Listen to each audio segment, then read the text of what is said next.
Go live to the Parliament House camera. Treasurer Jim Chalmers and Finance Minister Katie Gallagher holding a pre-budget news conference. Government.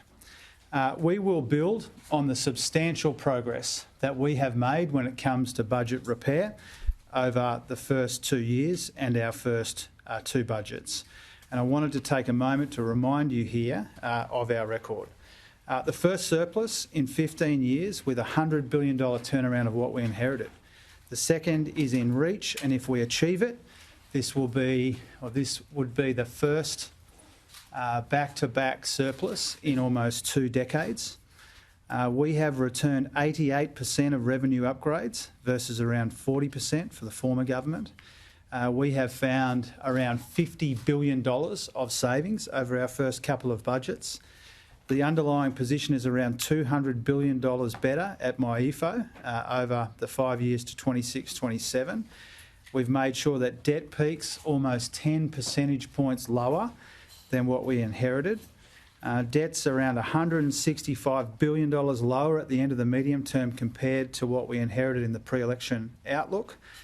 And annual inflation is now almost half at 3.6%.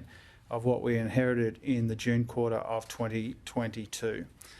So that is our record when it comes to budget repair and responsible economic management, and we are proud of that record because of difficult decisions taken by our government, whether it's banking upward revisions, whether it's finding $50 billion in savings. The budget is in much better nick than the budget that we inherited almost precisely 2 years ago. There will be more spending restraint in this budget, and there will be more savings in this budget as well. And Katie will run through one of those in a minute. But this is not the time for scorched earth austerity. It would not be wise when people are doing it tough and when the economy is soft for us to slash and burn in this budget.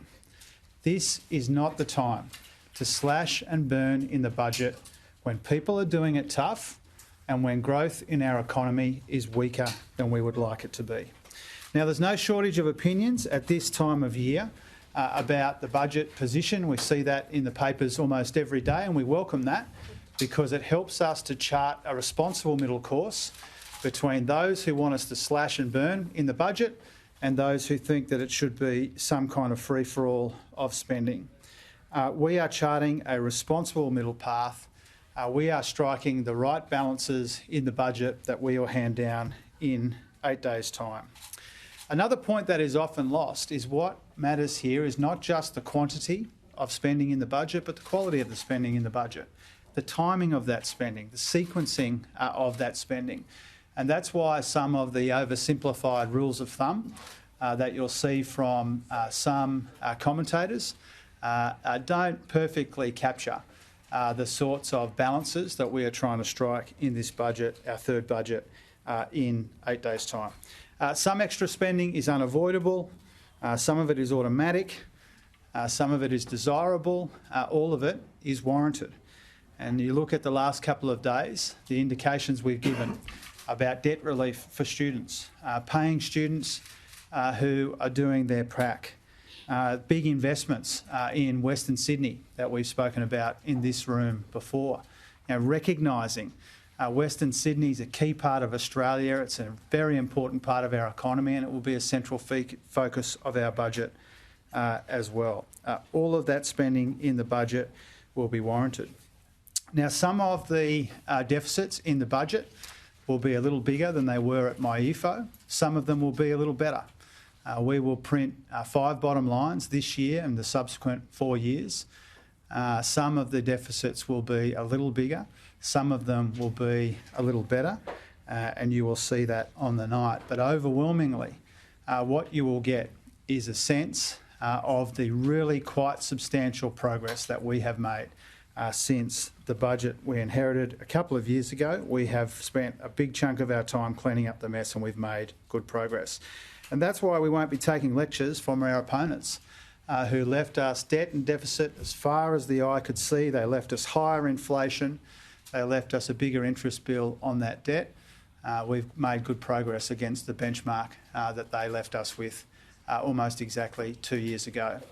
Now, before I throw to Katie, I just wanted to point out something about recent commentary from my opposite number, Angus Taylor.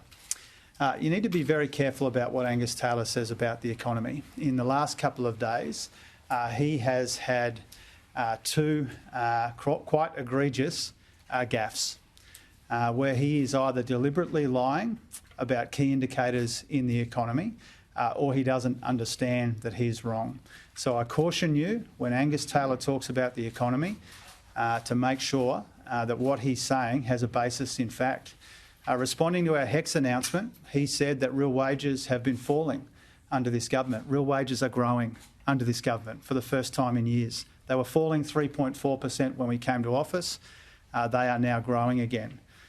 Secondly, he made the point today, I believe, on Kieran's show earlier today.